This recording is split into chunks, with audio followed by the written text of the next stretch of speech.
Okay, welcome back. So far, we've covered a few ideas, such as trying to define what art is, and probably more importantly, what is art to you.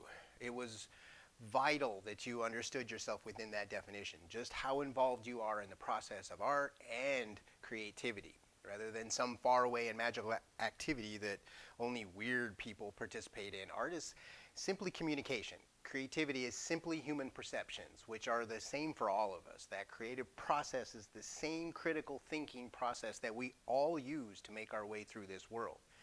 Which means, then, you are one of those crazy, weird, touched people. Creativity is not something other people do, it's you. You are the artist. You are an artist. Hopefully, you see yourself artistic and creative, even if it's just the way that you think and express, which, yeah, it kind of leads me to a bonus here. If you're taking the time to watch this video, I'm going to offer up some extra credit. What I'm going to ask that you do for this extra credit, it'll be about 10 points, which actually is pretty significant. All you have to do is get out your camera, get your good clothes on, get out in front of something, and say very clearly 4 words. What I want you to say is, I want you to say, I am an artist. And I want you to say this with a little verb. I want you to say this like you actually mean it. That's all you got to do. Just record yourself saying those things. Make a small, 5-second clip. Make it, put your name on it, post it. I'll have a little discussion thread for you to post that on. And you get your 10 points on top of everything else. That's all you have to do. Now, you do understand that I will probably use this for a montage of a lot of people saying that. So you'll be a part of that montage, so you have to be okay with that. But if you are, and you can, and you will, just say simply, I am an artist, and make it sound like you actually believe that, especially if you do, or even if you don't. So that'll be the bonus. Okay, that's just a little bonus stuff, and we'll talk about that a little bit later. It'll be a discussion thread that you can post that in. All right, but moving forward to a new goal now, understanding the process of seeing visual information within an image and exactly what that means. This is the important part.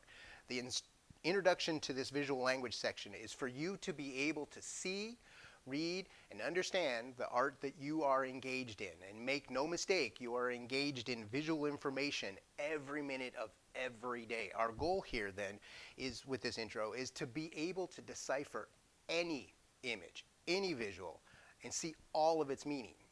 Okay. We'll explore this by working our way through that visual path, first with the subject, be it a skunk or a tomato or I don't know, a 16th century feudal lord, whatever that subject is, moving through those particular symbologies and into the structure of an image, its language, seen on a much more abstract level, what we call forms.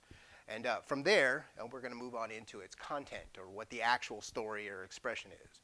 Or more importantly, a better understanding of what influence that visual has on you. How it makes you think, how it makes you feel, and certainly how it makes you act.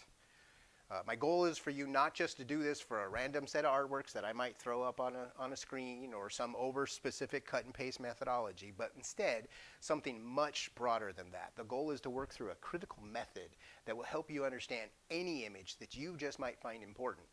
That's our reason, our motivation, to empower you to be able to see and think better as yourself, and of course, for yourself. When something strikes you as important, some particular visual strikes you as, I don't know, interesting, you'll want to know why. Why is it important to you? That is our goal, simply put, for you to be able to figure out why, for you to decipher a kind of visual truth out of the mass of visual information that demands your attention at all times. You can think of this instead of the what is art, the sort of the why of art.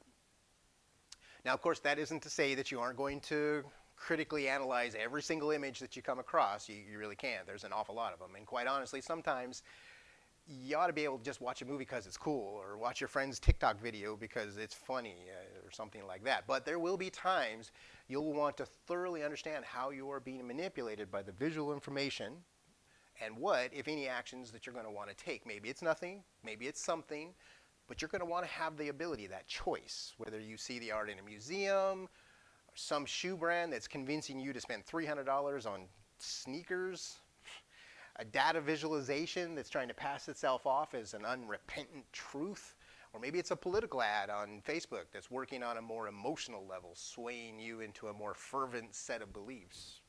Whatever the image is, you'll want to know the truth, and more specifically, your truth. So with that, let's get to introducing that visual language and the path that we're going to use to get to that understanding.